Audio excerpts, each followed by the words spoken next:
Hola. Bueno, pues gracias de nuevo por estar aquí. Gracias a los que nos están viendo en streaming, que nos dicen que es bastante gente, ¿eh? Pues aquí nos está gustando esto, que haya visitas en el streaming, que haya seguimiento por Twitter, por Facebook, por las redes sociales. Aquí estamos un poco menos acompañados, pero no, estamos bien acompañados en esta mesa con unos ponentes increíbles. A José Luis, a mi derecha, ya lo habéis conocido en la anterior, para los que no estuvisteis. José Luis Escobar, abogado de causas de corrupción política. Es la caña de España, José Luis. Es hiperactivo en querellas para frenar a los corruptos en su paso para arrasar con todo, y hace una labor increíble. Susana Ruiz de Intermon Oxfam es experta en, bueno, ahora ella misma se va a explicar un poco lo que hace, pero entre otras cosas paraísos fiscales, es la gran experta.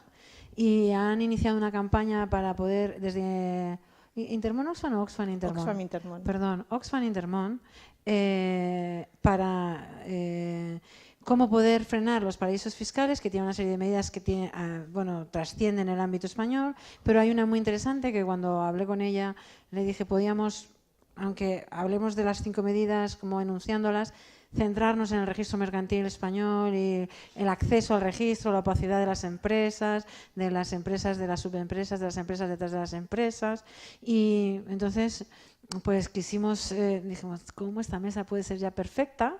Y con Carlos Cruzado, que es el presidente de Gesta, es una gesta heroica la labor que hacen desde Gesta, que son los inspectores técnicos de Hacienda, que también nos va a contar esa parte de Hacienda, de los nombramientos de peritos en procedimientos judiciales, bueno, y otras muchísimas cosas interesantísimas que tienen que ver con corrupción. Antes de darles paso, digamos que yo les he dicho, voy a hacer mi mantra, todas estas cosas son los síntomas. Si cerrásemos el paso a los corruptos para que llegasen a legislar sobre paraísos fiscales, tal, los síntomas mejorarían un poco y tendríamos mucho más posibilidad de cambiarlos que si dejamos de centrar un poco la acción en cerrar el paso y armar un sistema de respuesta a la corrupción que sea un poco eficaz, ¿no? Lo de los juzgados especializados yo lo repito como un mantra, que luego José Luis me va a dar la razón seguro del el penar que supone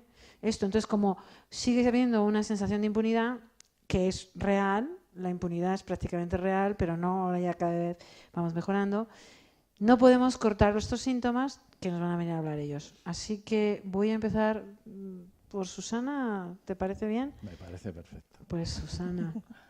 Hola, muy buenos días. Buenos días.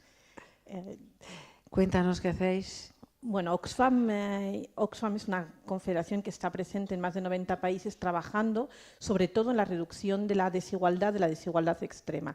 E identificamos que parte del problema que tiene que ver con este crecimiento desmedido de la desigualdad tiene que ver también con el papel de los paraísos fiscales en varias de las dimensiones, porque es un canalizador también o un facilitador de prácticas criminales, porque tiene mucho que ver con las prácticas de corrupción también y porque además facilita todo lo que tiene que ver con la evasión y con la elusión fiscal. Así que si queríamos poner coto a este crecimiento de la desigualdad, entendíamos también que teníamos que abordar el problema de los paraísos fiscales. Y esto es parte del trabajo que hemos venido haciendo, cómo podemos trabajar en los distintos niveles de gobierno, desde los internacionales, los regionales, como el ámbito europeo, o los nacionales, en el caso de España, pero en el de muchos otros países. Ahora vengo a América Latina, donde evidentemente el problema de la corrupción es brutal. ¿Qué es lo que se puede hacer? Y nuestro objetivo también es demostrar que hay muchas medidas que se pueden poner en marcha, que no es un problema inevitable, pero que esa sensación de impunidad que percibe la ciudadanía sí que rompe con la presión que muchos de los ciudadanos pueden ejercer sobre sus propios gobiernos, sobre sus representantes, para acceder, para forzarles un poco a que pongan en marcha estas medidas para que se conviertan en un plan de urgencia y una prioridad. La indefensión aprendida es el mayor de los cánceres, porque es que eso es verdad. Nosotros un poco la idea también de estas jornadas es lanzar un mensaje de que hay mucha gente haciendo muchas cosas, no estamos, en fin, no es el final ni hay que entregar la plaza, ¿no? No. Trabajo con indefensión aprendida, trabajo con paraísos fiscales. Ahora nos va a contar más detenidamente un poco todas estas medidas que vais a que habéis propuesto, ¿no? Y qué campañas estáis llevando a cabo de manera concreta. Me interesa mucho qué vais a hacer con los... ¿Qué proponéis más ampliamente con el tema de los registros mercantiles, que ya lo estábamos comentando antes? La dificultad que tenemos ahora en los procedimientos judiciales de poder acceder a quienes están detrás de esas empresas que aparecen en las adjudicaciones de las obras. Yo voy a contar luego lo que es las dos operaciones de IBIMA y Goldman Sachs. Es que me estudié todos los consejos de administración y entonces parecía que había una libertad de concurrencia porque concurrían 12 empresas. Pero las 12 empresas, 5 pertenecían al mismo grupo. O sea, en realidad eran 3 empresas las que estaban concurriendo. Entonces, bueno, es muy importante el tema de las empresas y de la falta de transparencia. Te digo a ti un poco que nos cuentes a qué os dedicáis, Carlos. Bueno, yo represento a Gesta, que es la organización mayoritaria de técnicos de Hacienda. Nosotros trabajamos en todos los ámbitos del Ministerio de Hacienda. Y hace años que decidimos, bueno, a la vista de que no nos gustaban muchas cosas, pues decidimos intentar colaborar a mejorarlas, a modificarlas, ¿no? Y en ese sentido, pues empezamos a hacer propuestas que no cayeron muy bien en el Ministerio, y tengo que hablar de este gobierno y de los anteriores. Sí. Hace años que Gesta lo viene haciendo, a la vista de que no éramos muy escuchados, muy oídos, pues decidimos hablar con los políticos, ¿no? Con los grupos políticos, y eso venimos haciendo hace años, ¿no? Con todos los grupos, tanto del gobierno como de la oposición, pero además decidimos dar otro paso, y es salir al debate público, ¿no? Salir a los medios y entrar en ese, o intentar sacar esos temas que en Hacienda pues siempre han sido bastante opacos. Si hay falta de transparencia, mucha, a pesar de la ley joven que tenemos, ¿no? En toda la administración, en Hacienda siempre ha sido, digamos, especialmente opaca, ¿no? Nosotros intentamos explicar las cosas, explicar las cifras, intentar mejorar esta situación, y en ese sentido pues es en el que hace años venimos planteando multitud de propuestas, siempre constructivas, siempre nuestra crítica es constructiva, y en este sentido, hoy que íbamos a hablar de corrupción y paraísos fiscales, bueno, pues a mí me gustaría un poco pues dar nuestro punto de vista desde lo que puede hacer y debería hacer el Ministerio de Hacienda frente a paraísos fiscales, corrupción, fraude fiscal en general. Los paraísos fiscales y la corrupción están muy relacionados. Según Transparencia Internacional, más del 75% de los casos de corrupción se juegan en paraísos fiscales o tienen lugar o utilizan sociedades en paraísos fiscales, ¿no? Nosotros creemos que incluso es una cifra relativamente moderada, ¿no? Porque no hay más que ver todos los casos que van apareciendo de corrupción en España, en los que además de maletines en altillos, bolsas de basura llenas de billetes y zulos donde aparecen también muchos billetes de 500 siempre aparecen sociedades viajeras, ¿no? Siempre aparecen cadenas de sociedades que van viajando por el mundo, sobre todo por estos territorios opacos, ¿no? Con una velocidad de vértigo, ¿no? Pero además de esto, que lo que digamos es el aspecto fiscal, ¿no? Que es el que siempre sale en los medios, ¿no? Cuando hay todos estos casos de corrupción siempre se habla del delito fiscal, siempre se habla de todo esto. Muchas veces incluso acaban condenados solo por delito fiscal. Esto nos recuerda a lo que pasó con Al Capone, ¿no? Hace tanto tiempo en Estados Unidos. Bueno, ocurrió aquí con el que fue presidente de la Diputación de Castellón, ¿no? Que tuvo muchos problemas. Al final, él mismo decía que solo le habían condenado por delito fiscal, ¿no?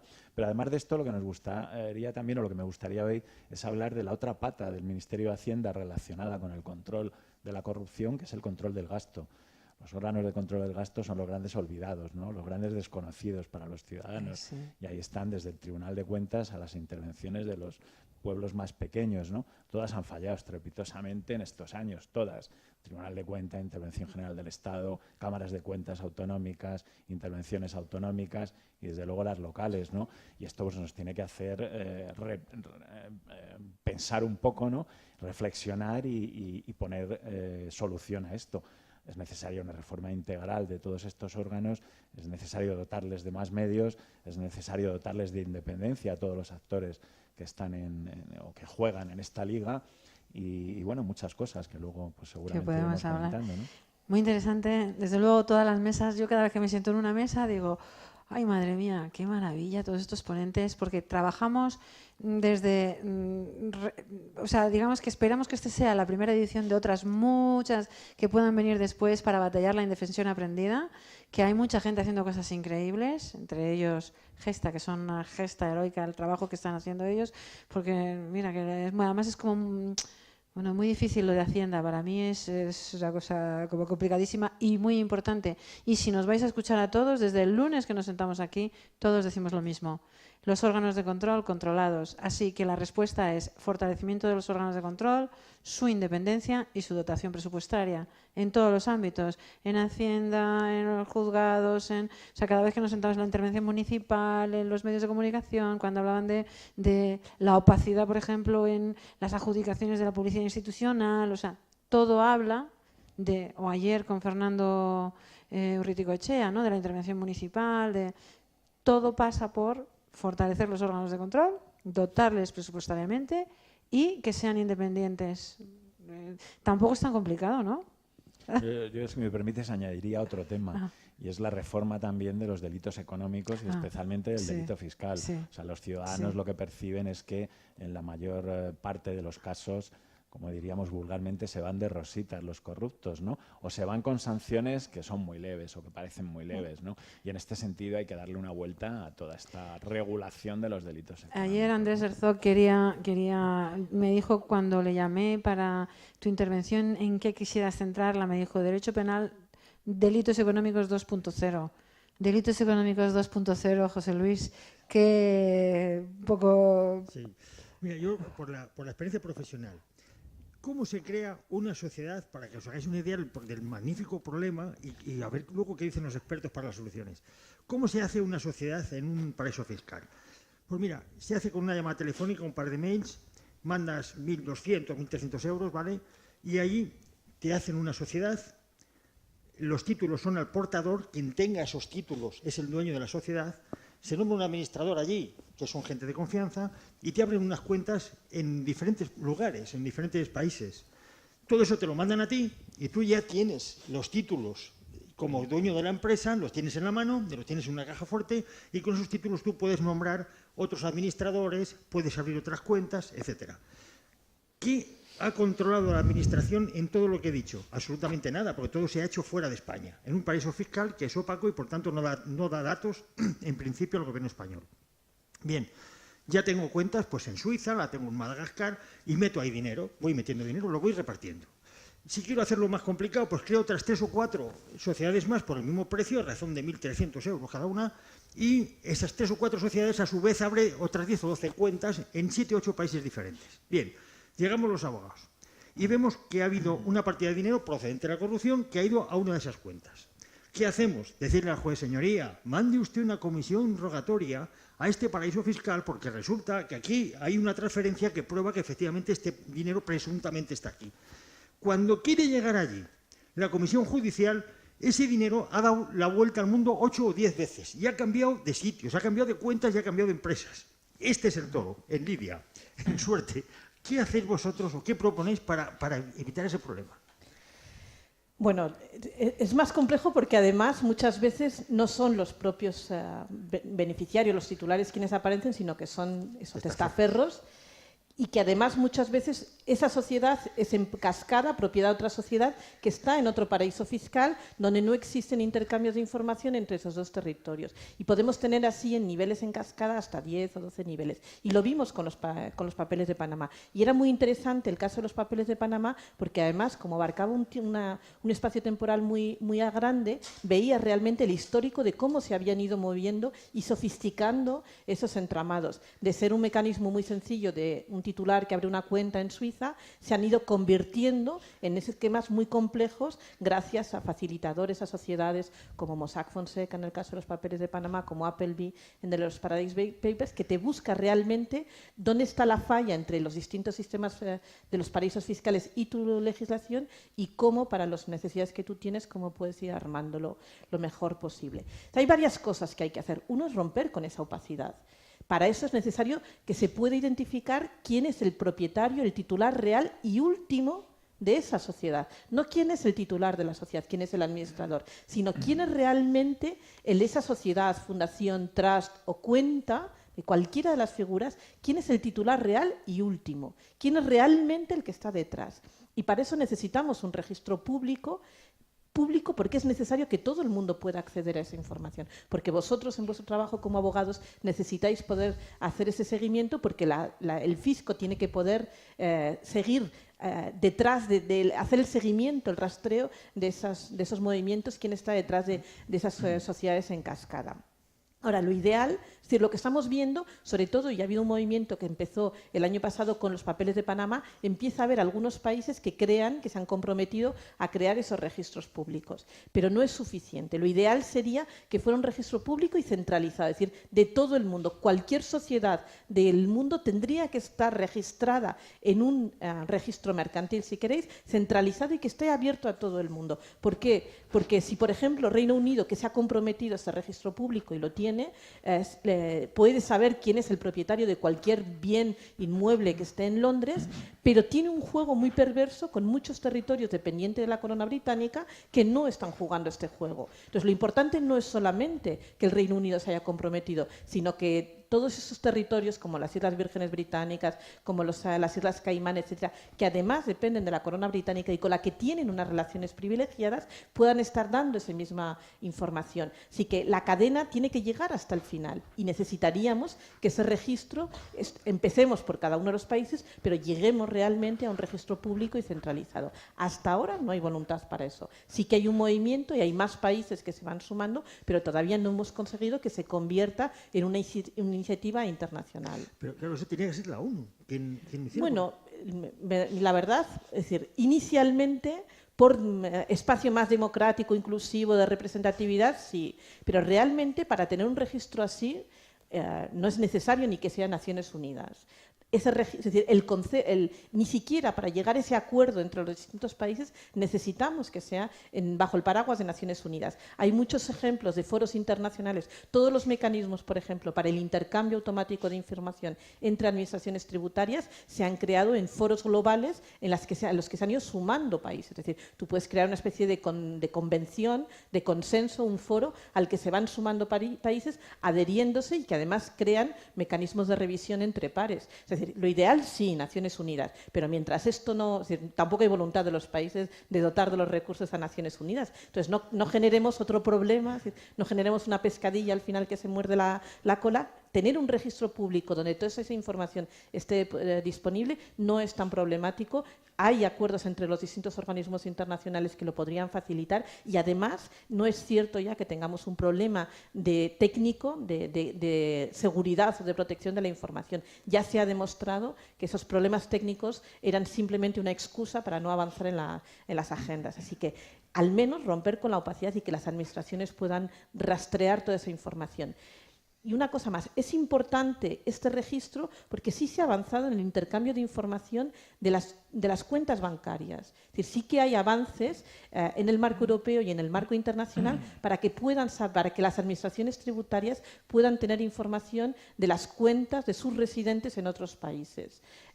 Pero no se ha conseguido que ese avance se produzca para los titulares ni para los activos de sociedades. Es decir, una cosa es lo que tiene que ver con las cuentas individuales y otra cosa lo que está bajo la titularidad de sociedades offshore. ¿Qué es lo que ocurre? Que en estos momentos más del 60% de los activos que están en paraísos fiscales están bajo la forma de una sociedad offshore.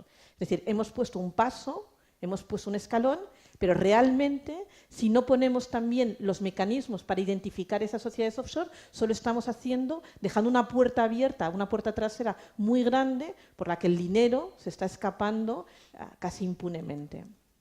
Oye, muchas gracias. Sí, bueno, solo añadir algo es fundamental, desde luego, la propuesta de Oxfam, que nos traslada Susana, cuando José Luis hablaba de esa facilidad para acceder a estas cuentas, a estas sociedades. Es cierto, en Internet entras y lo puedes hacer, pero lo cierto también es que en la mayor parte de estos supuestos son entidades financieras, son asesores fiscales, son gestores de patrimonio quienes están facilitando toda esta cuestión. Esto es algo que además hace un par de semanas denunciaba en su informe la Comisión PANA, la Comisión de los Papeles de Panamá del Europarlamento, y es algo sobre lo que no se está haciendo prácticamente nada.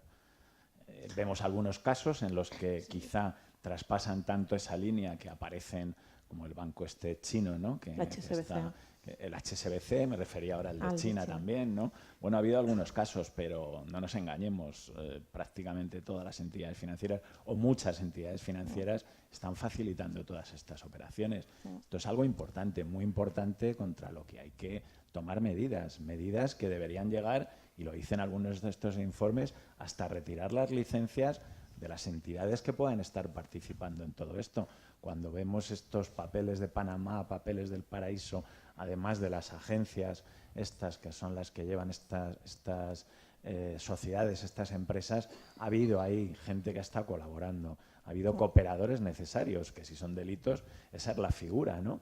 En el fraude, en el fraude fiscal, en los delitos fiscales que se hayan podido cometer, y son estas entidades a las que hay que controlar, ¿no? Oye, ¿qué porcentaje del PIB se pueden ir a paraísos fiscales, bien sea por corrupción o bien sea por delitos, prostitución, droga, etcétera? Mira, ahí aproximadamente es difícil. Se habla, por un lado, de datos de riqueza individual, de activos individuales que están en paraísos fiscales, que pueden suponer entre 20 y 32 billones de dólares, lo que supone el PIB de China y Estados Unidos juntos. ¿Billones americanos o billones españoles? No, billones de los de aquí. Españoles. Euros. Billones de los de aquí. Eso es una barbaridad. Sí, pero eso es solamente una parte. Es decir, probablemente lo que tiene que ver con activos de empresas que están en paraísos fiscales suponga una cantidad muy similar. Lo que sí sabemos es que aproximadamente un 45% de los beneficios que las empresas declaran los están declarando en paraísos fiscales también, y declararlos en paraísos fiscales deja muchas puertas abiertas, como hemos visto. Pero es difícil saberlo. En cualquier caso, si entre al menos un 10% del PIB mundial está en esos paraísos fiscales, y supone volúmenes realmente muy, muy elevados. Pero es que además supone pérdidas elevadísimas. Es decir, el propio Fondo Monetario Internacional calcula que puede representar hasta aproximadamente unos 500.000 millones de dólares de pérdidas fiscales. No otras pérdidas que también tienen que ver con calidad institucional, etcétera, de pérdidas fiscales, recursos que no llegan a las arcas públicas de ningún país por la utilización de estos paraísos fiscales. En Yo- relación con... Espera, voy a aquí a poner luego te doy paso. Yo estaba hablando antes con Carlos que ellos van a estar aquí sentados dando estos datos que son abrumadores, estremecedores, espeluznantes, no hay de indefensión aprendida, vamos a tomar medidas, y entonces le estaba diciendo, bien, yo voy a volver a mi mantra, ley integral contra la corrupción política. ¿Por qué? Porque todas estas medidas que están diciendo que no se adoptan y que hay que cambiar, y que además es una... ahora estamos hablando de los paraísos fiscales, pero hemos estado hablando estos días de otros ámbitos que también todos los que se han sentado aquí es urgente, es urgente, pero todas esas medidas las adoptan los políticos. O sea, la modificación de las normas las tienen que adoptar los políticos, y entonces como es una pescadilla que se mueve la grava, como no hay una legislación de lucha contra la corrupción integral que sea un equipo de respuesta eficaz para que los políticos no lleguen aquí a gobernar, entonces llegan a gobernar los políticos corruptos que adoptan estas medidas que favorecen enormemente las prácticas corruptas. Así que si no hacemos paralelamente, es un poco el rollo que le solté a Susana, yo le suelto mi mantra, si no hacemos una intervención al tiempo, que hacemos una propuesta dentro de, las propuestas que hayan de hacerse desde Hacienda, paraísos fiscales, de manera transversal, proponer una normativa que impida que los corruptos lleguen a gobernar, será imposible. O sea, es que es vital, de vital trascendencia. Quiero bajar un poco esto a la realidad que conocen los ciudadanos, que son las causas, ¿no? Las causas judiciales de Gürtel, Púnica, y yo voy a compartir, porque además sé que Carlos quería mencionar un poco que son los nombramientos de los peritos, ¿no? En estos procedimientos judiciales, la dificultad que tiene Hacienda, que esto os lo va a contar él.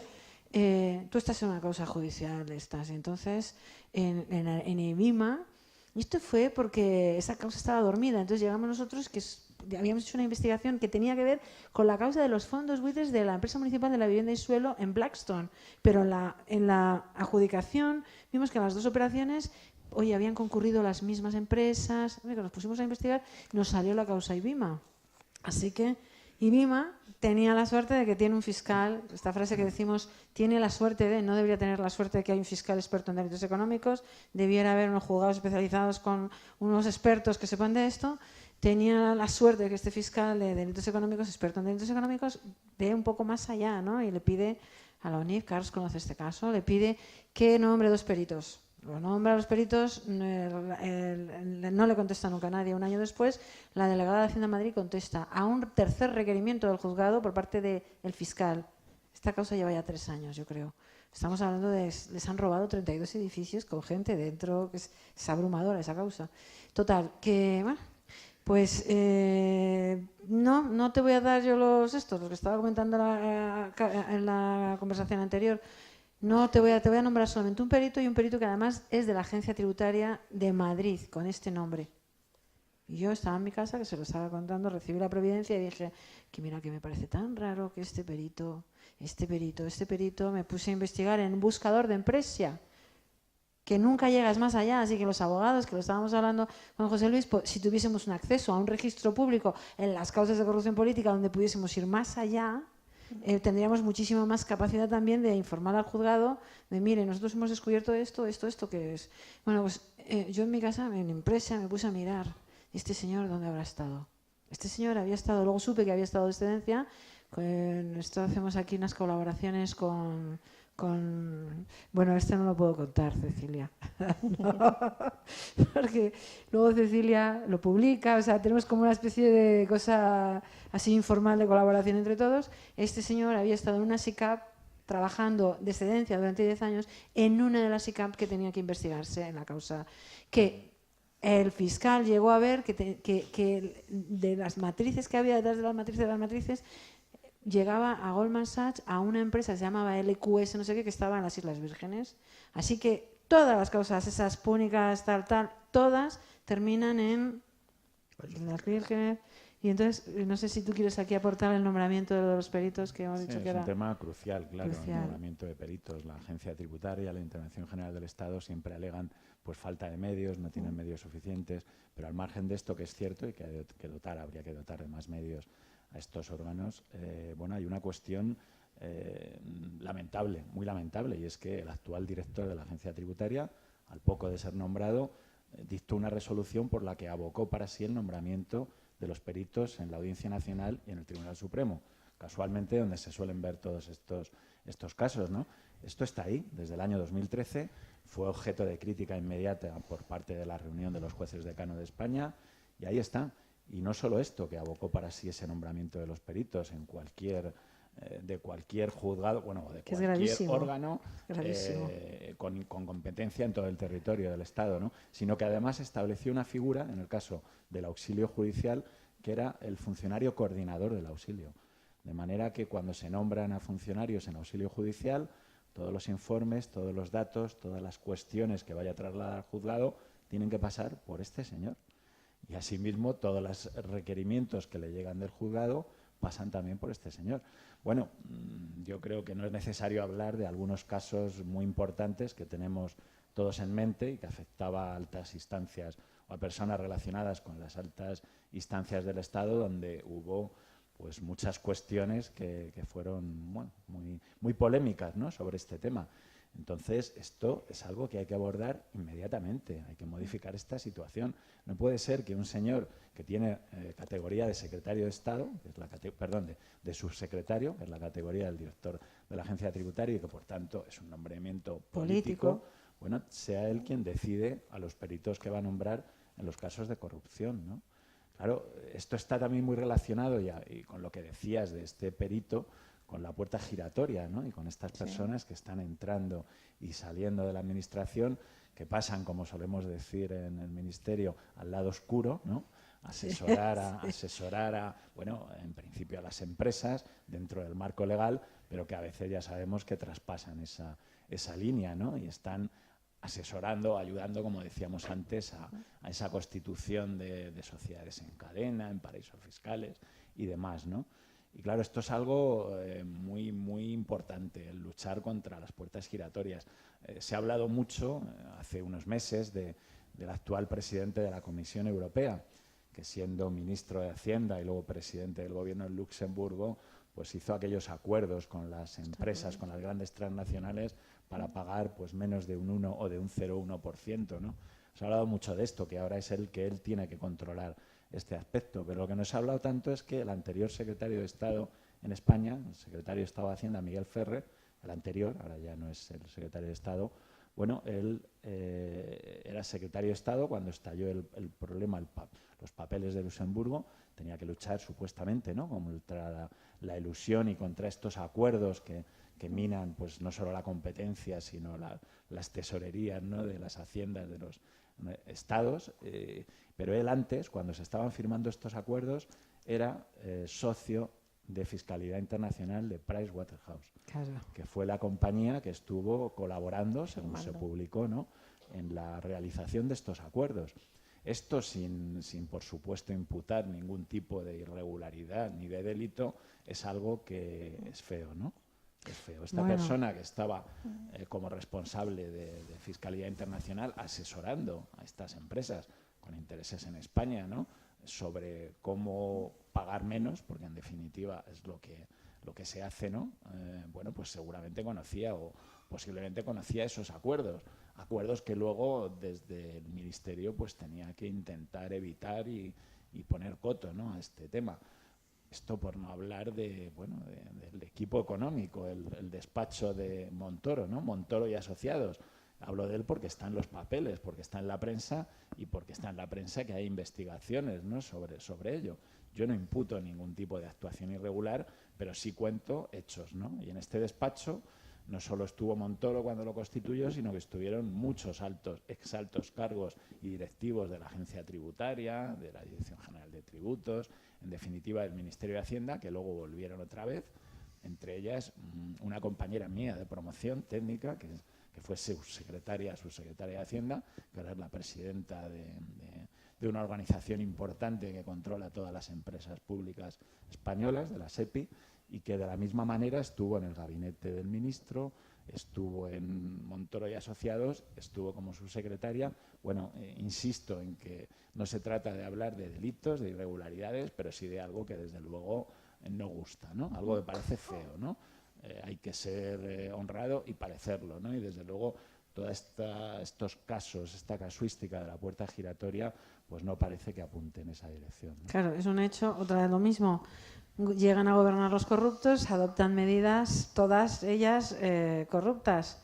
Y entonces, ¿cómo podemos cortar? Bueno, pues con los juzgados eficaces que trasladen que la impunidad no es tal y que si tú la haces la pagas, pero resulta que para eso necesitamos en estos juzgados que sea la celeridad de la instrucción importante, todo esto que vamos contando todos estos días, pero en esos juzgados se necesita, porque son vitales en las causas de corrupción política, los informes que elaboran los peritos, que desde luego habría que cambiar el sistema porque deberían ser peritos externos e independientes que asesorasen, o sea, que no los que nombre un partido político para elaborar en una causa de corrupción política donde se enjuician a políticos, pues están elaborando los informes trascendentales, que yo le voy a preguntar a José Luis si nos puedes ilustrar un poco cómo de trascendentales son esos informes. Hombre, es brutal. Vamos a ver, si un juez se tiene que fiar por narices de los funcionarios públicos, porque es que en principio no deben de tener ningún otro interés más que el bien común o el bien social.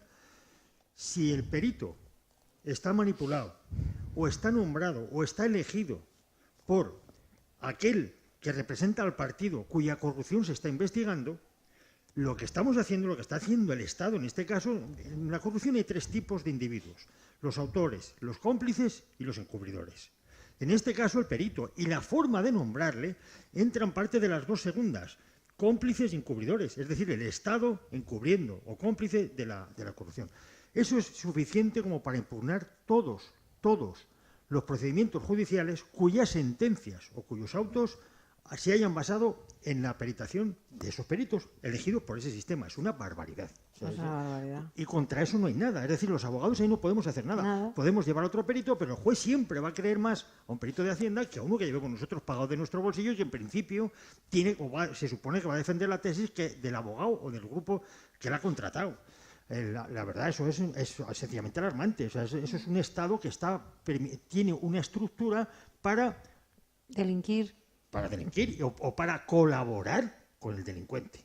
Es así de claro. O sea, cuando un Estado pasa la ley, en este caso, es decir, elabora instrumentos para vulnerar la ley, ya no es un Estado de Derecho, porque el Estado de Derecho, por definición, es aquel Estado en el que la ley está por encima de todos. Si en el Estado la ley es vulnerada, ya pasa a otra denominación. Es decir, es un Estado que se está dedicando a delinquir, uno de cuyos fines es el delito, y eso se llama mafia. Eso es mafia. El Estado ha pasado a mafia. Claro, o nunca dejó de serlo.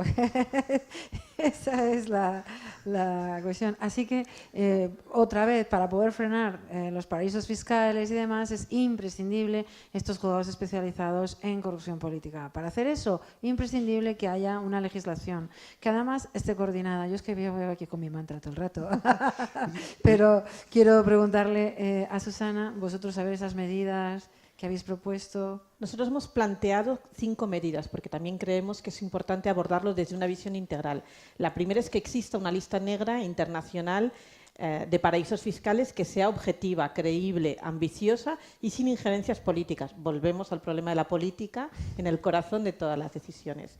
Ayer también publicábamos otro informe haciendo recomendaciones sobre lo que tendría que ser la lista negra europea, que tiene que aprobarse el 5 de diciembre. Y ya estamos viendo cómo hay movimientos de países desde el Reino Unido con sus territorios como Suiza que están anunciando también las presiones que se realizan para salir de esa lista o que vaciar esa lista. Lo que tenemos ahora es una lista negra del G20 con un solo territorio, que es Trinidad y Tobago, que es absolutamente absurdo. Así que, primer paso, una lista negra internacional de paraísos fiscales que permita entonces poner sanciones y mecanismos de control. Si no tenemos lista de paraísos fiscales, es un territorio, es imposible realmente identificar aquellos países que suponen un nivel de riesgo más importante.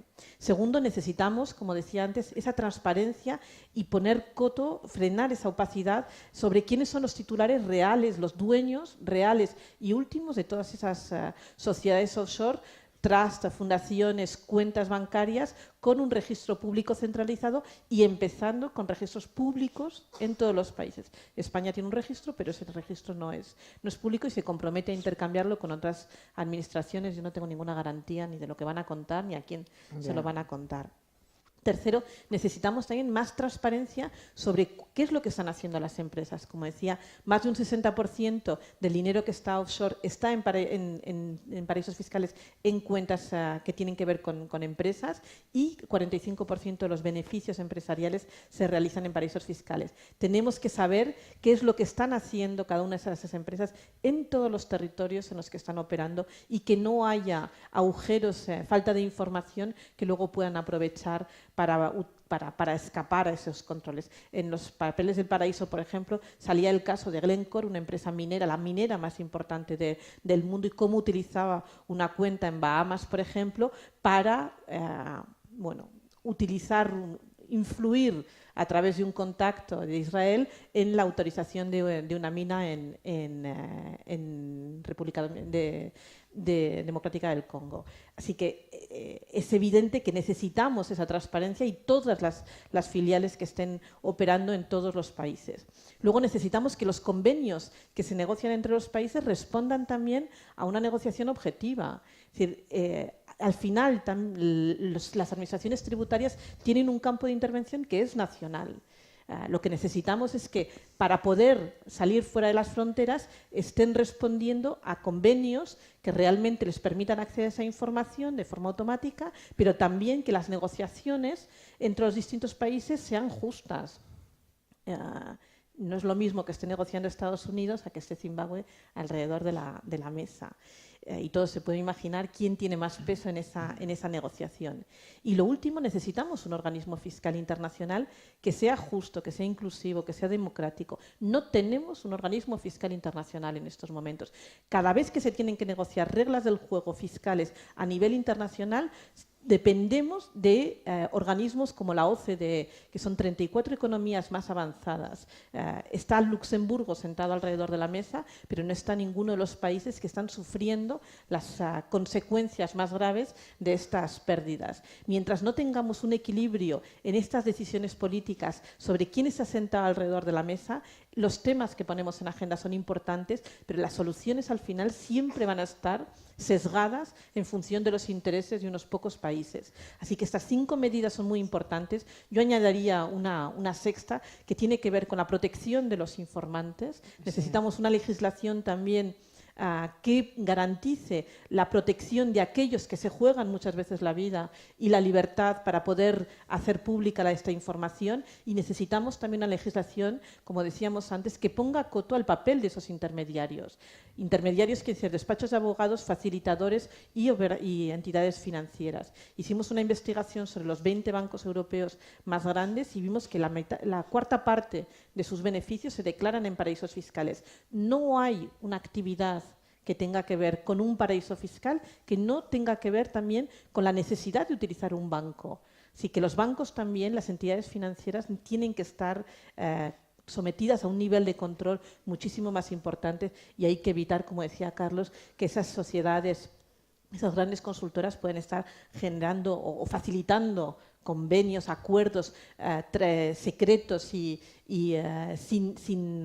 que no responden al interés general ni a las reglas generales del juego, sin ningún tipo de control, pero sin ningún tipo de castigo. Es decir, Pricewaterhouse, después de los acuerdos de ese escándalo LuxLeaks que él mencionaba, sigue operando con toda tranquilidad, sin ningún tipo de control. Hay una iniciativa ahora en el Parlamento Europeo que se está poniendo en marcha para regular el papel de los intermediarios, pero es lo mismo, es decir, el Parlamento es un primer paso, necesitamos después ver qué voluntad realmente tienen los Estados para convertir en una ley que impida que las grandes consultoras o los facilitadores hagan realmente lo que quieran en interés de unos clientes, pero no en interés de la mayoría.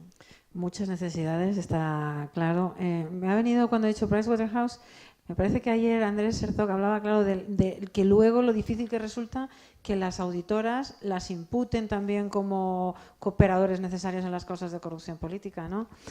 Aparte de lo de las auditoras, te quería decir, Susana nos ha dicho lo que necesitamos. ¿Qué tenemos? ¿Qué tenemos en Hacienda?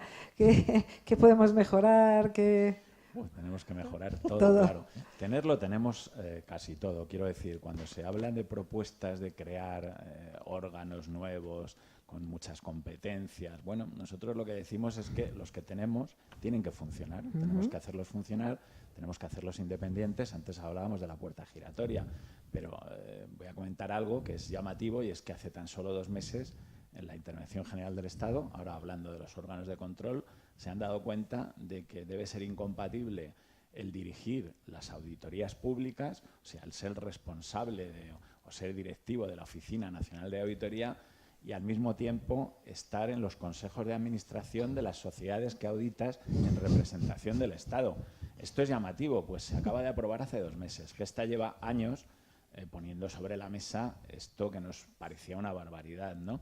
Y sin embargo ha sido, bueno, a causa seguramente del caso Aquamed, en el que otra vez había en el Consejo de Administración una persona, un representante del Ministerio de Hacienda, que a su vez era responsable de un equipo de auditoría que cada año auditaba a Aquamed. Esto es básico en auditoría, la independencia del controlador respecto del controlado, ¿no? Bueno, pues esto se acaba de aprobar hace 2 meses. ¿Y por qué? Porque este sistema de participación de altos cargos, de altos funcionarios en consejos de administración de empresas estatales, obedece al ánimo de pagar un sobresueldo, así de claro. Yeah. O sea, las personas que están en estos consejos son subdirectores generales, directores generales, a los que, además de su retribución, se les paga un plus en función de la categoría de la sociedad estatal por estar en ese consejo. Esto se tiene que acabar. Allí, o bien tienen que estar estas personas representando al Estado y, desde luego, de acuerdo con las retribuciones que ya perciben, o bien, que es lo más lógico y lo que nosotros planteamos, tiene que haber profesionales técnicos, profesionales de Hacienda en estos consejos de administración dedicados, si no exclusivamente, pero sí de una manera, digamos que fundamental, al trabajo de representar al Estado en estos consejos de administración, ¿no? Y en este sentido creemos que es otra de las cuestiones que desde luego habría que mejorar, ¿no? Y habría que modificar. Claro, yo por cerrar la ronda y luego dar paso a las preguntas, que siempre es interesante. Claro, derecho penal 2.0, porque dicen, esto es un desmadre entero, parece, ¿no? Pero luego si eres de esos pocos a los que resulta que te han imputado una causa de corrupción política, derecho penal irrisorio del siglo XIX, ¿no? ¿Qué habría que hacer un poco para mejorar toda la tutela penal de los delitos económicos? Bueno, madre mía. O bueno, o por lo menos comenta cómo es de irrisorio los delitos que se recogen ahora en la ley. No, es más que los delitos, es la forma de perseguirlos. La justicia, la ley de enjuiciamiento criminal española, pues es heredera del siglo XIX. Los delitos que se cometen económicos ahora, pues hemos estado hablando antes cómo se crea una sociedad en un paraíso fiscal y unas cuentas, y estamos hablando de 4 o 5 horas lo que se tarda en hacer. Un juzgado puede llegar allí al cabo de los 2 o 3 meses a investigar ese hecho. Claro que luego habrá 50.000 más alrededor, lo habrán movido 50.000 veces. Es absurdo, no se puede. Yo, personalmente, tuve un caso de que se me fueron un dinero que se había sido estafado a unos clientes, se fue a Marruecos. Me cogí el avión, me presenté allí, hablé con el fiscal general del Estado, de allí, que le llamaban el procurador general. Digo, mira, hola, buenas, soy José Luis de allí, de Alicante. Y esto porque lo hace José Luis, no lo hace otro, ¿eh? Digo, resulta que han estafado a unos clientes y se han traído aquí, pues, no sé si eran 6 o 7 millones de euros. Y creo que se han comprado un solar y tal. Y dice, bueno, déjeme usted los datos. Le di los datos. Coja usted un abogado de este pueblo, porque claro, usted no puede venir con su licencia de Alicante aquí a poner pleitos. Coja y me trae usted la denuncia esta tarde, a las 2 de la tarde. Le llevé la denuncia y al día siguiente estaban embargados todos los bienes de esas sociedades. Fíjate. Esto en Marruecos. Marruecos se inspira en la legislación francesa. Quise hacer eso en España. Me dirigí a la Audiencia Nacional, oiga, que se nos ha llevado el dinero a Marruecos. Aquí están las transferencias, un informe de la Policía de Delitos Económicos que trabajan una maravilla. En fin, mande usted una comisión rogatoria. Estoy esperando respuesta. O sea, adelanté mucho más haciendo intervenir al fiscal, pidiéndole, por favor, suplicándole, que era dinero de gente trabajadora, no era dinero de ricos. Y ahí pude ver que la justicia en materia económica en Marruecos es muy superior a la española. Es más, allí un talón sin fondos supone la cárcel. Sí. Aquí puedes firmar todo lo... Bueno, hay una población alicantina que es conocida porque dice que van con el Mercedes, que está en renting, y los talonarios sin fondos. Y con eso hacen negocio. Aquí en España el delito económico se ve, no te voy a decir como delincuentes, se los ve como pillos, como pícaros, pero que bueno, que se ganan el pan con el sudor de su frente. No tenemos esa mentalidad. La ley hay que cambiarla de arriba a abajo, sobre todo en el tema de delitos económicos. Hay que meter expertos en perseguirlos, eso no hay duda. Y sí me gustaría hacer una pregunta. Mira, decían que un comunista italiano, que no recuerdo el nombre ahora, decía que para averiguar la naturaleza o la ideología de un político había que ver, cuando termina su mandato, el patrimonio que tenía, si se ajustaba a aquellos a los que estaba defendiendo. Esa era la prueba eficaz. Claro, si cogemos aquí políticos, Aznar, Felipe González, si cogemos a grandes políticos y vemos los patrimonios que han hecho una vez dejado el cargo, podemos adivinar cuál es su ideología. Porque se averigua después, no antes, no cuando empiezan, sino cuando acaban. La pregunta es la siguiente. Todo ese patrimonio que recibe un señor que no tenía ni oficio ni beneficio cuando entró en política y cuando termina tiene un patrimonio impresionante, es un patrimonio muy difícil de justificar. La pregunta es evidente. ¿Qué hace Hacienda? ¿Por qué no se da cuenta Hacienda? ¿Dónde está mirando? Bueno, esto ha ocurrido multitud de veces, ¿no? Tenemos el caso Malaya, en Marbella, donde una persona, el señor Roca, hizo un patrimonio multimillonario en muy pocos años. No presentaba declaración de la renta, ¿no? A la agencia tributaria no se enteró, pero es que tenemos el caso de la familia Pujol, ¿no? Durante tantos años parece ser que incrementando también su patrimonio, no precisamente con actividades presuntamente no delictivas, en este caso, y sin embargo tampoco se enteró la agencia tributaria, ¿no? Pero lo peor es que cuando se entera tampoco actúa como debiera. Eso es lo peor. Yo estaba leyendo justo antes de subir aquí las declaraciones de ayer de Montoro en relación con los papeles de Panamá en el Senado. Curiosamente, no había dado este dato nunca. Parece ser que ni siquiera se lo habían pedido muchas veces en el Parlamento, se lo habían pedido en la Comisión PANA, que creo que no lo llegó a dar, y anoche lo soltó. Y dijo algo que pasa desapercibido, pero que es muy importante, y es que de los, no sé si eran 100 y pico millones que dice que se habían recaudado como consecuencia de las inspecciones o de las actuaciones sobre los residentes españoles de los papeles de Panamá, la mayor parte, casi 90 millones, habían sido declaraciones complementarias. ¿Esto qué quiere decir? Esto quiere decir que estos señores habían regularizado, como hizo Jordi Pujol cuando se encontró con lo del abuelo y llegó aquí y regularizó antes de que a la agencia tributaria le pusiera la mano encima. Pues ha ocurrido lo mismo. Desde Gesta, el mismo día que salió el 3 de abril la información del año pasado de los papeles de Panamá, le dijimos al ministro que abriera inmediatamente inspecciones, que no diera ningún plazo, porque a medida que iba saliendo información, la gente lo que hace es regularizar. ¿Eso qué quiere decir? Que pagan un pequeño recargo y se acaba, ninguna sanción tributaria y, por supuesto, ninguna sanción penal. Pero claro, es que esto además lo hizo la propia agencia tributaria cuando Falciani, que estuvo aquí el otro día, ¿no?, salió con esa lista y llegó de Francia a España el listado en 2010 con 600 y pico personas con cuentas en el HSBC en Ginebra, ¿no? Entonces la agencia tributaria no abrió inspecciones a estas personas, tenía los nombres, no la abrió. Lo que hizo fue darles una segunda oportunidad, decirles regularicen, y eso hicieron. La familia Botín regularizó más de 200 millones de euros. 2000. Esto que No se investiga. más de 200 millones de euros. Eran 2.000 millones, me parece. ¿Perdón? Eran 2.000 millones. No, esto es lo que se atribuye, se piensa que era en relación con un patrimonio de 2.000 millones. Esos 200 millones eran los intereses por los que no habían tributado de ese capital que se estimaba que podía superar los 2.000 millones. ¿No?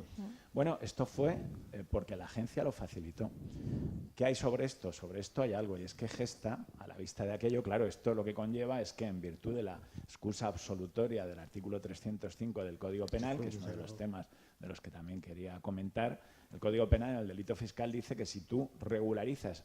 Bueno, ahora ha cambiado la naturaleza jurídica con la última modificación, se entiende que no hay delito si has regularizado, pero hasta ahora sí era así, tú cometías el delito, pero si luego regularizabas antes de que te llamara la inspección de Hacienda o un fiscal o un juez, no hay delito. Ahí está. Y eso es lo que ocurrió en el caso Botín. Bueno. La familia Botín no incurrió en delito porque había regularizado, a pesar de que la agencia tributaria tenía la prueba y tenía los datos antes. Bueno, de hecho, la agencia tributaria, disculpa, sí que mandó una carta a Emilio Botín. Claro. Entonces el fiscal dijo, oiga, bueno, la acusación particular, la gente, oiga, que sí que estaba comunicado este señor de que le habían pillado y Hacienda dijo que eso era prácticamente, le habían felicitado las Navidades. Te cuento la carta que mandó. Mandó una carta en la que en Román Paladino decía, parece que se han olvidado de declarar algo, ¿no? Esto fue así. O sea, en realidad lo que hizo la agencia tributaria fue utilizar el único procedimiento que posibilitaba el que entrara en juego la excusa absolutoria. Si hubiera abierto un procedimiento de comprobación, uno de inspección, que era el que tenía que haber abierto, pues ya a partir de ese momento la responsabilidad penal hubiera sido importante para estos señores. Pero utilizó un procedimiento que era de comprobación de cumplimiento de obligaciones formales, así se llama el procedimiento. Bueno, es de facilitar. Es como que hay un desajuste entre algún papel y algún dato que hay que declarar, y esto fue lo que utilizó. Bueno, lo peor de todo esto es que Gesta, mi organización, decidió a la vista de esto interponer una querella criminal por prevaricación contra los responsables de la agencia tributaria. Ha sido la primera y única vez que Gesta ha interpuesto una querella. No nos vayamos a confundir con otros supuestos sindicatos, ¿no?, que se dedicaban a poner querellas. Pero nos sentimos obligados a hacerlo, ¿no? Muy bien, Han pasado 5 años. Han pasado 5 años en los que se perdió el expediente, en los que primeramente lo archivó de plano la jueza en la que cayó, en la que tuvimos que ir al recurso y se volvió a perder el expediente, en la que el tribunal o la audiencia de Madrid decidió darnos la razón, volvieron los papeles y hace apenas 2 semanas que envía de recurso, porque lo archivó este verano la jueza otra vez, lo ha archivado definitivamente. No me digas. Es un caso, desde nuestro punto de vista, tan claro, en el cual, porque además los argumentos eran indefendibles, los argumentos, y los dio hasta el secretario de Estado. El secretario de Estado en su momento, era Ocaña, Carlos Ocaña, dio una rueda de prensa para hablar de lo bien que habían ido todos estos datos y dijo que se habían tenido que abrir este procedimiento y no la inspección para que no prescribieran los delitos, los posibles delitos e infracciones. Bueno, esto para cualquiera que tenga un mínimo conocimiento de derecho tributario y de derecho en general, pues sabe que es una mentira. Pero así, es una mentira, porque tú abres la inspección y también paralizas la prescripción, ¿no?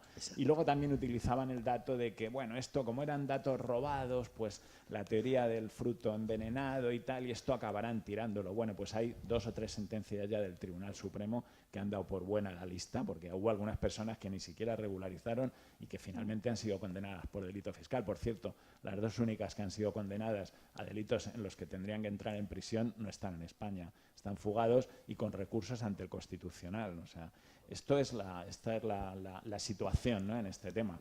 Entonces, bueno, pues... Es imprescindible una ley integral contra la corrupción política, porque para que lleguen a gobernar los que puedan desarrollar leyes que impidan todo esto, es que hay que cerrar que lleguen a gobernar los que no tienen interés en que eso suceda. Parece el dibujo, según nos hemos sentado aquí durante todos estos días, es que llegan a gobernar algunos, la mayoría, que no tienen ningún interés en que se arreglen las cosas. Es más, legislan a favor de que haya evasión, elusión, que no se pueda investigar. Y vuelvo a insistir en lo mismo, en todas las circunstancias y situaciones hay un juzgado. No puede haber un Estado democrático y social y democrático si no hay un Estado de Derecho fuerte. Y como habéis visto a lo largo de esta semana, es que el kit de la cuestión está en el fortalecimiento del Estado de Derecho, entre otras muchas cosas, pero es fundamental, porque es que tú me estás diciendo la querella que habisteis vosotros, pero mira que la de los fondos buitres, estos han tenido suerte que después de 3 años de batallar y que los afectados hayan hecho una batalla, pero vamos, o sea, encarnizada, porque se ha encontrado con un abogado, con una presidenta de una asociación joven y con una fuerza que no te lo puedes ni creer,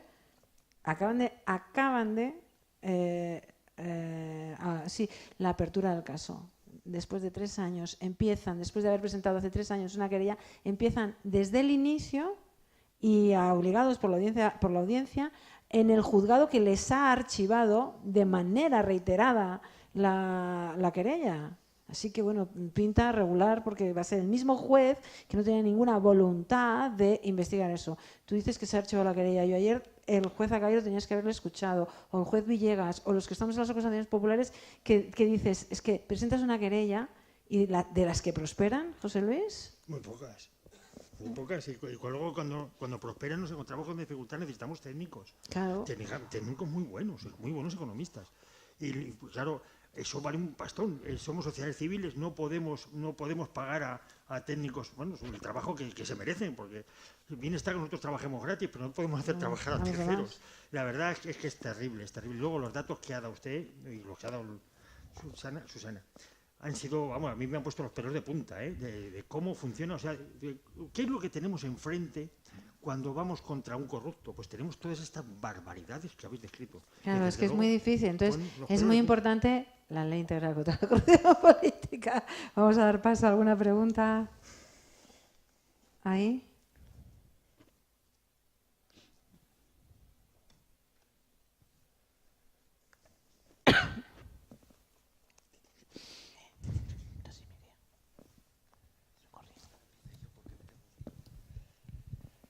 Bueno, yo lo primero felicitar a la organización porque me parece que es absolutamente, bueno, pues fuera de lo que uno puede concebir, que realmente aquí haya gente tan preparada que tenga un discurso tan absolutamente contundente, ¿no?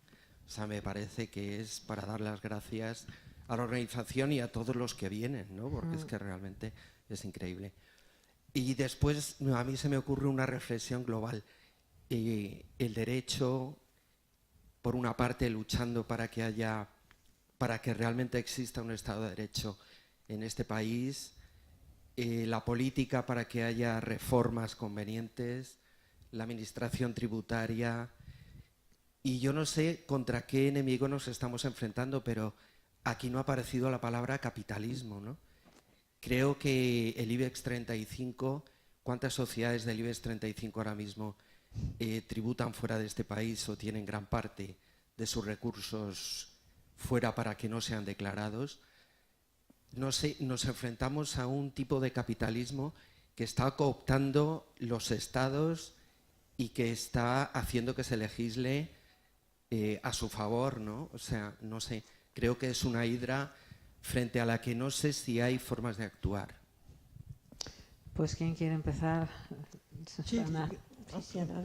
No, Yo quiero aprovechar que mañana presentamos un informe justamente sobre las filiales del IBEX 35 en paraísos fiscales y también el papel que juegan en la desigualdad, así que no os puedo contar los últimos datos, pero mañana aprovecho para hacer un poco de publicidad. Como que cuente los anteriores. Sí, eso te iba a decir que son bastantes. Ya, Sí, ahí son lo que sí países hemos visto es que se han multiplicado por 5 en estos últimos años la utilización de el número de filiales que hay en paraísos fiscales y que hay más de 1000 filiales de empresas del IBEX 35 que están en paraísos fiscales. Y en algunos casos donde hemos conseguido tener información, lo que hemos visto es que la filial operativa en cualquiera de los países, me da igual en América Latina, no cuelga directamente la matriz aquí en España, sino que depende de una matriz en Delaware, que es un estado de Estados Unidos, o en Holanda, etcétera. ¿Por qué? Es decir, porque esos territorios son territorios que tienen un sistema fiscal muy laxo, que permite además no solamente lo que esos territorios tienen, sino el juego que hacen con otros territorios, con Bahamas, con Bermudas, con otros países. Sí que hemos visto que es una práctica, es un problema sistémico al que no es ajeno el IBEX 35. Y sobre lo que planteabas, nosotros hablamos de esa captura de las políticas públicas, el secuestro de la democracia al final por procedimientos que no responden al interés general. Sí que hay iniciativas también.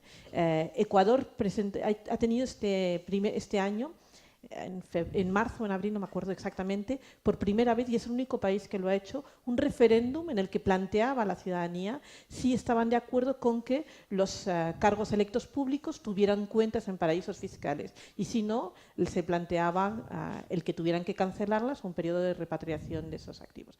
Ganó por casi un 60%, tuvo el respaldo de esta iniciativa, con lo cual en Ecuador lo que se plantea es que al menos haya una ejemplaridad de los cargos públicos, aquellos que están actuando en la política y gestionando recursos públicos.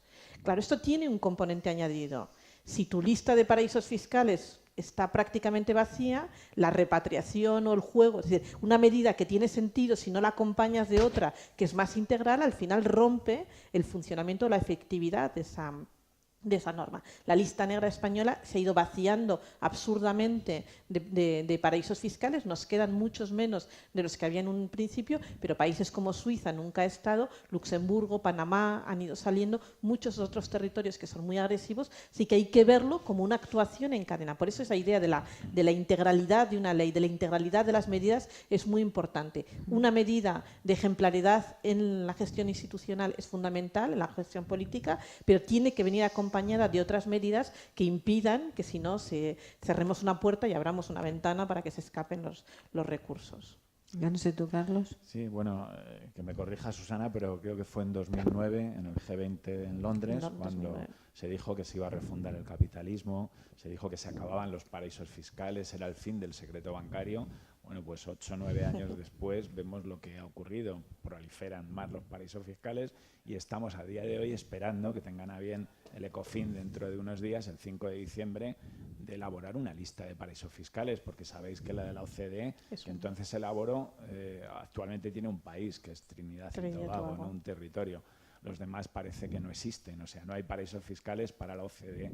Hoy precisamente creo que está reunida la comisión que prepara el ECOFIN del día 5 y bueno, no huele muy bien, no parece que vaya a haber a lo mejor al final Carlos, deja un poquito lista de paraísos fiscales. Quiero decir que en 9 años, a pesar de que en ese momento se habló de eso, de refundar el capitalismo, recordar que fue cuando, como consecuencia de la caída de las regulaciones en Estados Unidos y en el resto del mundo, ¿no? Pues llegamos al desastre financiero, ¿no? A la crisis financiera. Se dijo todo aquello, pero al final parece que la dirección es la contraria, ¿no? La que se ha tomado. Sí, solo apuntar una cosita. Se han dicho muchas cosas, pero los datos son tercos.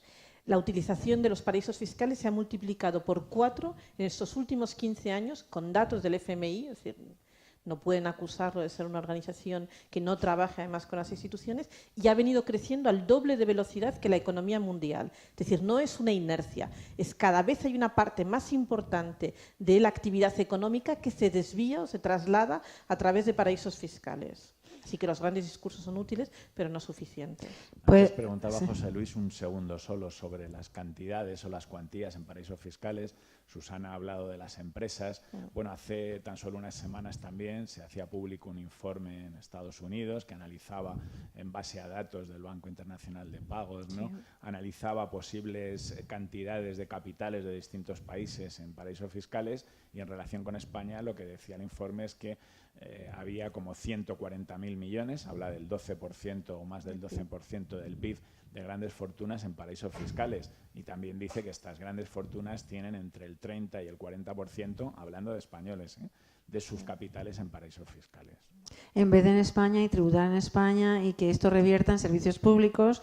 Entonces, una de las cosas que nos resulta muy difícil, porque esto es dinero que no se queda en España, que no está en España, que no tributa aquí, pero luego además, o sea, aparte del dinero que no se recauda y llega aquí a la bolsa, de la desigualdad de la recaudación entre las grandes empresas y los ciudadanos de a pie, que esa es otra que no hemos hablado, o sea, la desigualdad, lo que no tributa aquí y lo que recaudamos, que está aquí, que es mucho menos de lo que debiera ser, y encima el agujero que tenemos aquí por el que se va todo. Entonces, normalmente se habla mucho de las medidas de aquí, pero no se habla nada de las para evitar estas de aquí, y nos cuesta mucho trasladar a la ciudadanía es que corrupción igual a pobreza. O sea, si hay un informe que dice que el 24% o el 25% de la contratación pública se va en prácticas corruptas, el 25% o ya debe ser mucho más de la población española vive por debajo del umbral de la pobreza. Parece que es un... Y sin embargo estamos haciendo, hay hambre ahí fuera. Es una preocupación, la segunda preocupación de los españoles, porque no saben que todo lo que les pasa es un síntoma de la corrupción, porque si no estaría la primera, y sin embargo, bueno, el interés es difícil, es que es muy difícil, o sea, explicar este binomio, corrupción igual a pobreza, somos pobres, y no yo les he dicho durante toda esta semana, mirad, se dice que son 90.000 millones, que para mí esa cifra es de risa, porque la da la Comisión Nacional del Mercado de Valores. Tú has dicho lo de las prácticas abusivas, 45.000 millones, solamente en un pequeño, o sea, serán miles de millones más, pero no obstante, me quedo por no debatir la cifra con esto, 2.000 euros por persona. Entonces llevo 3 días repitiendo el mantra para que se entienda. 2.000 euros por persona, familia de 5 miembros, 10.000 euros, 10.000 euros en 10 años, 100.000 euros, o sea, es decir a chavales, decirle a vuestros compañeros que es que podían estar estudiando en Georgetown en vez de... No sé, aquí están muy bien también y podían estar ahí sentados, ¿no? ¿Qué podemos hacer también un poco de medidas educativas y de incentivar y de explicar que la corrupción, los paraísos y tal, es mucha medida educativa hace falta, que nos ha faltado aquí esta mesa educativa. Bueno, pero es decir, tenemos que aprender a entender, uno, que no es inevitable. No. Porque si no, es decir, es como, bueno, es que la sociedad es así. No, No, la sociedad evitable. la han hecho así y nosotros no podemos dejar que esto siga Claro. así. Y lo tenemos que vincular con nuestra cotidianidad. El modelo de sociedad, el tipo de sociedad que tengamos ahora depende en gran medida de que pongamos coto a esto. prácticas por los que se escapan recursos. Es decir, el dinero que no entra a las arcas públicas es dinero que no va a salir para políticas de protección social, para políticas de educación, para políticas de sanidad. Y en muchos países significa también una diferencia entre la vida y la muerte para muchas personas. Y aquí en la calidad de vida, pero también en la igualdad de oportunidades. Entonces tenemos que entender que esto es un freno a una sociedad que es más justa, menos desigual y en la que todos vamos a tener garantizadas las oportunidades. Y que no aquellos que se pueden aprovechar del sistema al final van a sacar partido por un sistema además que han creado otros y que están impidiendo que se reforme para que realmente se pongan esos tapones que en estos momentos existen. José Luis, no sé si quieres añadir algo a esta... Yo creo que nada más. Sí puntualizar que claro, las empresas del IBEX, que ahora se van a paraísos fiscales a declarar sus beneficios, nacieron de monopolios regulados. Estaba Franco y había monopolios de electricidad y estaba regulado. O de la CAMSA, y estaba regulado para que no hubiera abuso en los precios. De ahí hemos pasado a oligopolios, es decir, en vez de una empresa que haya 2 o 3 que se ponen de acuerdo entre ellas y no tienen regulación para los precios. Hemos pasado de un monopolio regular a oligopolio sin regulación ninguna, que funciona como un monopolio pero no tiene la traba para que no abuse de los consumidores. O sea, la situación es mucho peor de lo que estaba. Eso no es capitalismo, eso es corrupción. Eso no es un sistema capitalista, eso te puedes esperar de todo. Lo menos es que se lo lleven a un paraíso fiscal. Claro. ¿Otra pregunta? Se oye, ¿no? Sí. Quería preguntar que, para mi gusto, hay un paraíso fiscal importante dentro de España, que es el acuerdo por el que la Iglesia Católica no tiene que presentar cuentas. Y además tiene un registro privado propio del que no tiene que decirle a nadie nada. Esto significa, y es una parte importante tanto del patrimonio como de un PIB que desconocemos, porque no sabemos cuánto es, que además compite. Y es tan fácil como que yo, cualquiera que cuente con la complicidad del párroco, esto en pequeña medida, porque hay otras muchas cosas, con la complicidad del párroco yo puedo hacer una defraudación. Bueno, no muy grande porque se nota mucho a Hacienda, de hecho, no sé cuánto lo hacen, pero pueden hacerlo. Gracias.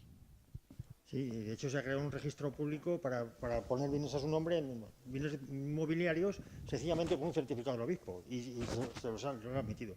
Ha sido, hombre, no es un procedimiento desde luego más adecuado lo que ha ocurrido con la Iglesia. No sé si queréis. Bueno, en realidad en este tema tiene muchas aristas, ¿no? Una de ellas es esta de las inmatriculaciones, ¿no?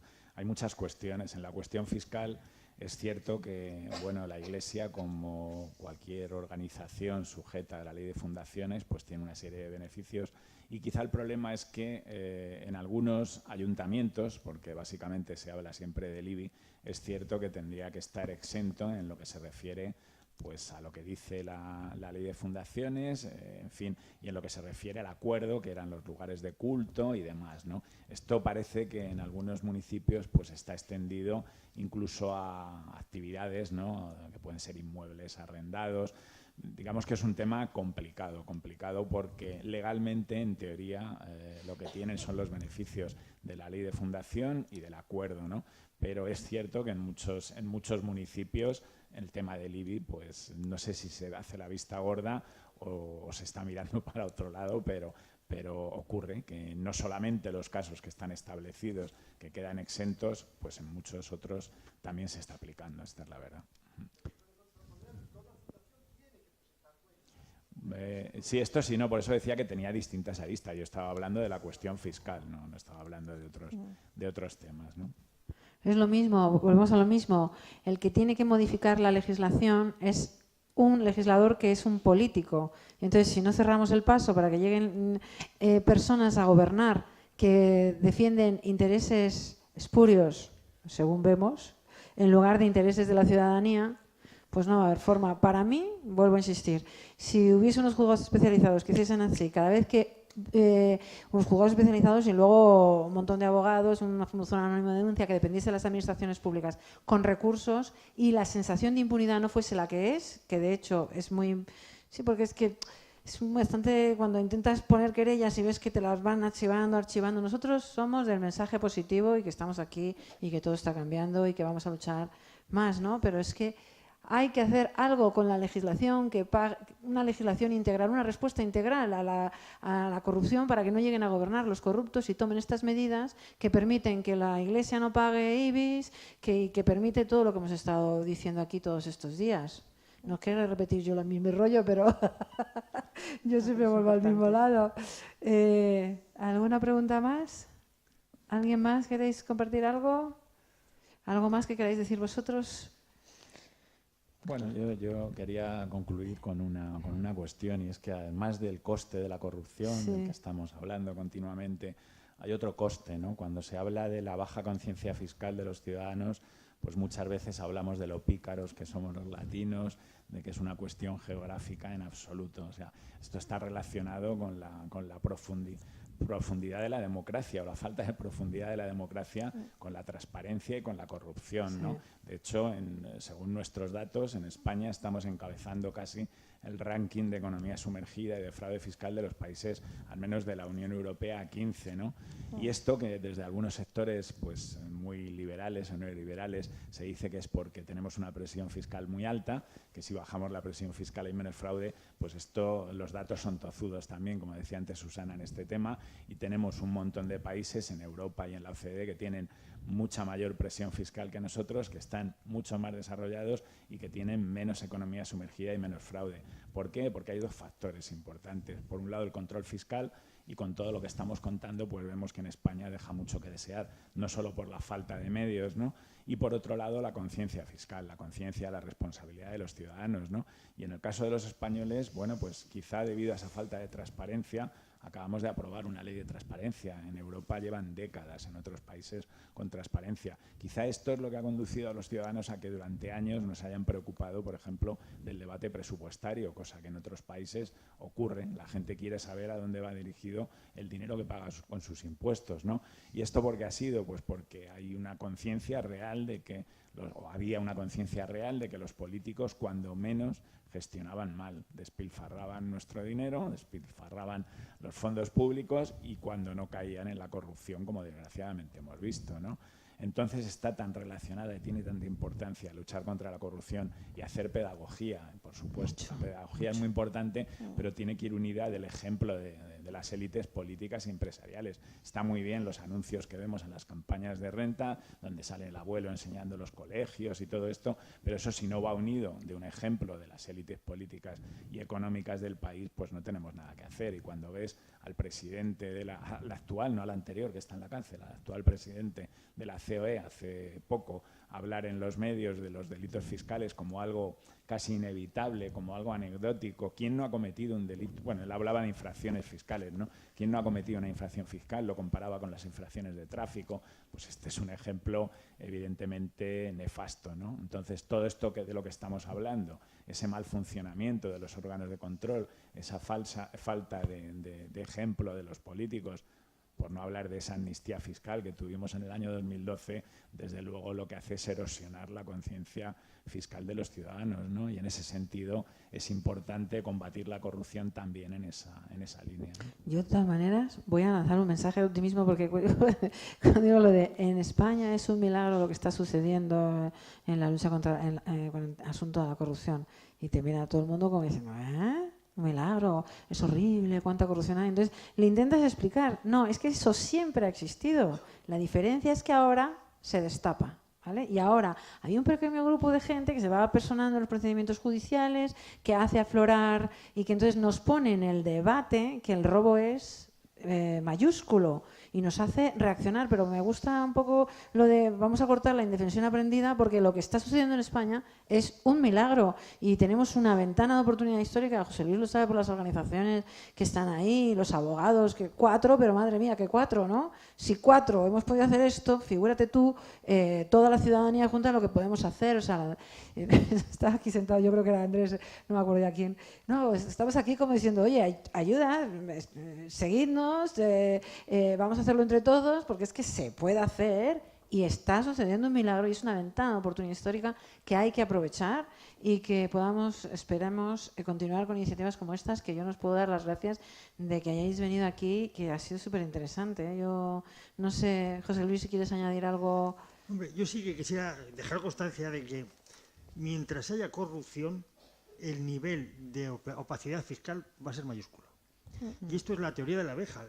La abeja, cuando trabaja, tiene la conciencia de que trabaja para sí misma, pero su beneficio es el beneficio del panal.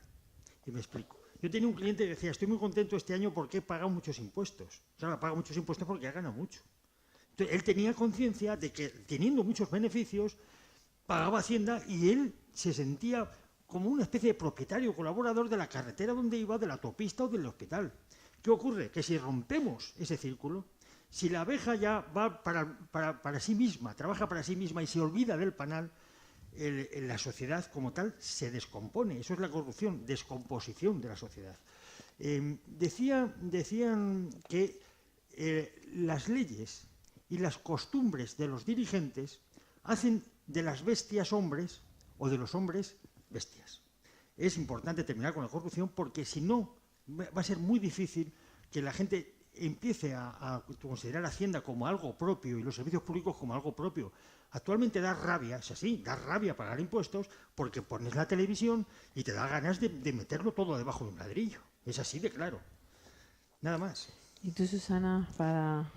Yo quiero ser optimista para terminar. Sí, eso es. También porque sí que hemos visto que hay un cambio. En estos últimos 4 años ha habido más iniciativas de reformas fiscales, más procesos globales de los que se han producido en los últimos 100 años. Tenemos un sistema fiscal que nace a principios del siglo XX y que está totalmente desajustado con la realidad de las prácticas que hay ahora, con las nuevas tecnologías, con la movilidad del capital, con la facilidad también de las operaciones financieras. Eran dos realidades completamente alejadas de sí misma. Bueno, en estos últimos años, gracias también al trabajo de los periodistas, gracias al trabajo de muchas organizaciones de la sociedad civil, en las que estamos todos, esta agenda se ha ido moviendo y no es posible que en estos momentos ningún responsable político niegue la existencia de este problema y pueda decir que esto no es así, que pueda esconderlo debajo de la alfombra. En estos momentos puede que no se avance lo suficientemente deprisa, pero sí que es imposible en estos momentos no mirar de frente al problema. Y esto también tiene mucho que ver con el papel que todos hemos estado desarrollando y jugando para que esto sea así. Así que es una carrera que todavía de fondo, en la que nos cuesta mucho, vamos avanzando muy lentamente, pero el ritmo que hemos marcado con el trabajo de todos y con los logros de todas estas organizaciones trabajando juntas desde distintos ámbitos ha permitido que en estos momentos haya una toma de conciencia y se vaya construyendo esta agenda de reformas. Oye, a mí me encanta porque aquí nos sentamos al final, entonces cada uno que se baja de la mesa dice, tenemos que seguir colaborando, esto es increíble, qué cosa más, porque incluso pues Felipe, que está aquí en Infactualidad siguiéndolo todo, ¿no? Dice que diles para lo que te está pareciendo esto, las mesas.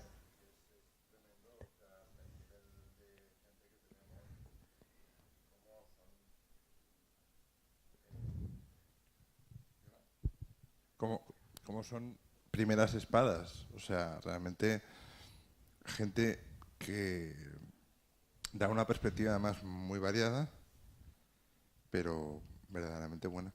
Entonces sale uno, pues sí, con ganas de contarlo, de decirlo y de, pues como decía Lara, de decir, bueno, ahora se destapa y en el fondo, pues es el primer paso y queda mucho, pero yo creo que vamos en el buen camino.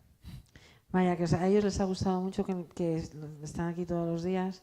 No, primero el discurso transversal, ¿no? De ir viendo desde los distintos sectores, ¿no? Las distintas organizaciones que han hecho su pequeña aportación. Bueno, pues desde los XNES, a Filtra, al papel de Panamá, las acusaciones populares, los jueces, los medios de comunicación, ¿no? Y dices, los ves sentados a todos aquí, los ves sentados y dices, es que es una ventana de oportunidad histórica, o sea, no hay que dejar que se descomponga, porque les estamos dando respuesta, aunque sea muy poquito a poco, y quizás ahora sentemos unas bases de colaboración para hacer iniciativas conjuntas que seguro que tienen. Lanzamos un mensaje de esperanza y de que os suméis. Exacto. Pues nada, creo que ya es la hora. Muchísimas gracias por estar aquí, muchísimas gracias por haber venido. Gracias.